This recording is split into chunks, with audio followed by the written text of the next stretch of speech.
When the lust of wealth consumes the heart that preys on the disadvantaged, that heart positions itself to be a prey for divine punishment. Amos chapter 8, verses 1 through 3. Thus hath the Lord God showed unto me, and behold, a basket of summer fruit. And he said, Amos, what seest thou? And I said, a basket of summer fruit. Then said the Lord unto me, the end is come upon my people of Israel. I will not again pass by them any more. Amos prophesies the vision shown to him from God, a metaphor, a basket of fruit that is ripe for consumption. When fruit is ripe, it is ready for consumption. At that same time, that fruit is about to suffer destruction. No more existence of it, but the seed may continue on to live further. God is indicating unto Amos that the children of Israel has likened themselves as a basket of ripe fruit.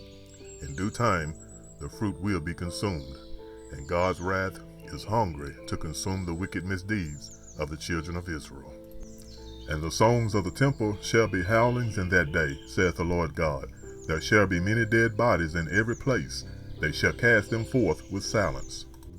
The day of the Lord's wrath is biting and chewing into wickedness, the same as fruit.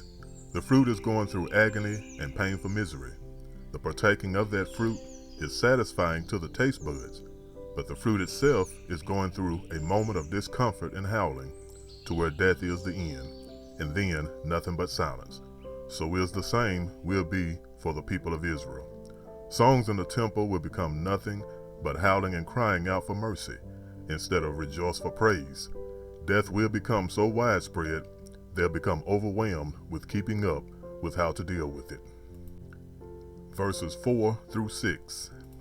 O ye that swallow up the needy, even to make the poor of the land to fail, saying, when will the new moon be gone, that we may sell corn, and the Sabbath, that we may set forth wheat, making the ephah small, and the shekel great, and falsifying the balances by deceit.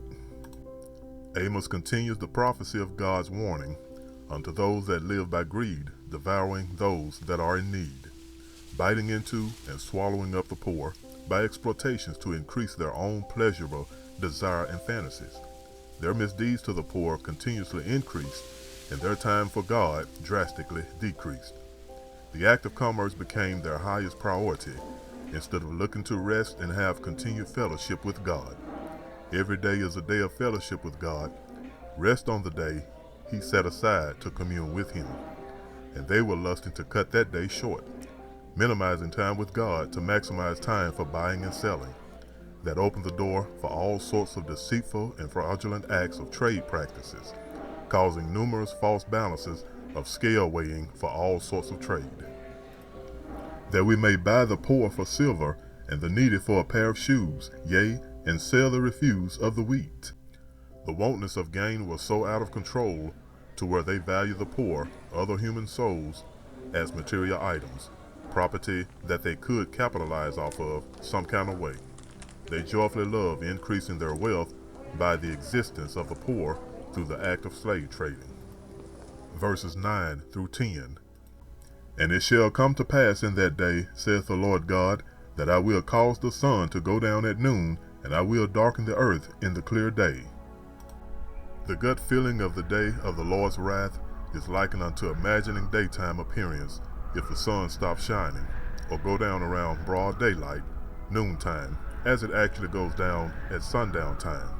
A total eclipse ought to give a picturesque idea of what that is like. The feelings and effects of God's wrath is going to be very dark and gloomy. In broad day, it will feel or seem like total darkness. And I will turn your feast into mourning, and all your songs into lamentation, and I will bring up sackcloth upon all loins, and baldness upon every head, and I will make it as the mourning of an only son, and the end thereof as a bitter day.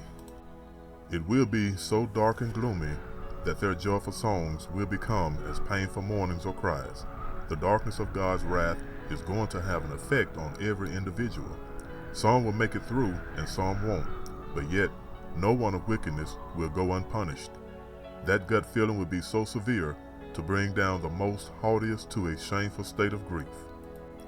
It'll be likened unto a parent that have an only son with hope to depend on for assistance, care, when become of old age, or having an only son to carry on the family bloodline name, but wound up losing that only son through death, and maybe lost hope to be able to rely on anyone else.